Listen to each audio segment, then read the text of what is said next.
បាទជាកីឡាករអស័ក្តិប្រសងនឹងទឹកទី2បាទចំណែកឯបង្គោលខៀវបាទចាំនឹងរឿនបាទគឺឈ្នះកីឡាករមីយ៉ាន់ម៉ាបាទទី2បាទចាំនឹងរឿនជាម្ចាស់ឡានរបស់គុំស្រងបាទកាលនោះចាំបានឈ្នះបាទគឺសុខុនក្នុងវគ្គដាច់ប្រន់នៅទឹកដីខេត្តស្វាយរៀងគេនេះណាបាទធ្លាប់ជាបេក្ខភាពរូបបាទដំណើរឡានគុំស្រងដែរបាទតែកាលនោះគឺការប្រើរូបមន្តចាប់ឆ្នោតបោះឆ្នោតបាទគេនេះណាគាត់ទទួលបានជ័យជំនះតែការបោះឆ្នោតគឺគាត់មិនអាចបានឡើងទៅវគ្គដាច់ប្រន់ទេបាទ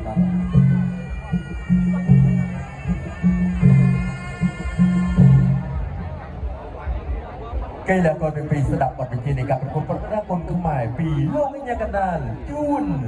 សំណាង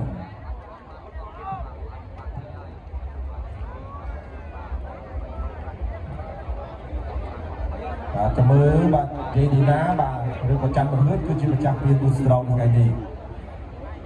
បាទប៊ូស្រងបាទ Gensberg Idol Freshy បាទសរសើរតែជាផលិតផលខ្មែរ100%ជើងក្រុមត្រៀមបាទត្រៀមប្រុងព្រៀបប្រកួតប៊ូស្រងឃីញ៉ូនារីគុនខ្មែរគូទី5ដែលជាគូម៉ារ៉ាតុនដណ្ដើមពានរង្វាន់វគ្គដាច់ព្រាត់ទឹកទី1បាទទឹកទី1គូម៉ារ៉ាតុនវគ្គដាច់ព្រាត់អរគុណដល់ប៊ូស្រងរសជាតិទឹកជ្រៅបាទប៊ូស្រងបានអរគុណចាប់មកដល់គូស្រងបាទសមោគឺនៃ6ទៅដល់2ជើងរបស់យើង3 4ឲ្យចាក់មិនហឿន5 6 7 ឥឡូវជាជាមើល8យើងមករួចតែនៅខាងផ្នែកបាទរាប់ដល់8ប្រកួតដល់ប៉ុន្តែស្ថានភាពនេះគឺមិនស្រួលទេស្ថានភាពនេះមិនស្រួលទេ1 2 3 4 5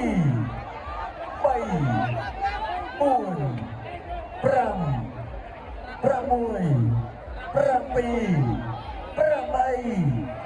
9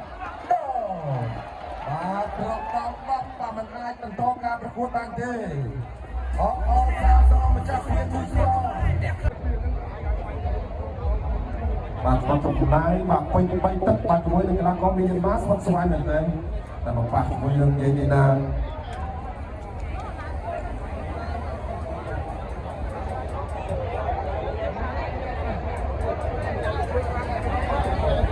បាទសាច់ដល់ចាំបង្រៀន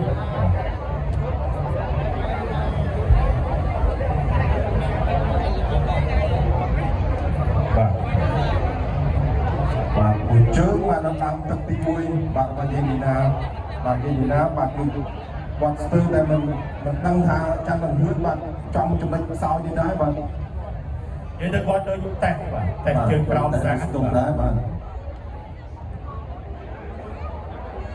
ទាំងចូលរួមសោកស្ដាយសម្រាប់យាយនីណាអស់ចូលរួមសោកស្ដាយសម្រាប់ចាំបង្រៀនប្រិមត្តជាជនជាទីមេត្រីតាមរយៈប្រគូប្រកួតឲ្យបបង់ការប្រកួតនៅក្នុងទឹកទី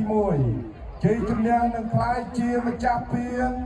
Marathon Fortman Tournament ប៊ូស្រង King of the Ring គុនខ្មែរបានទៅលើយេ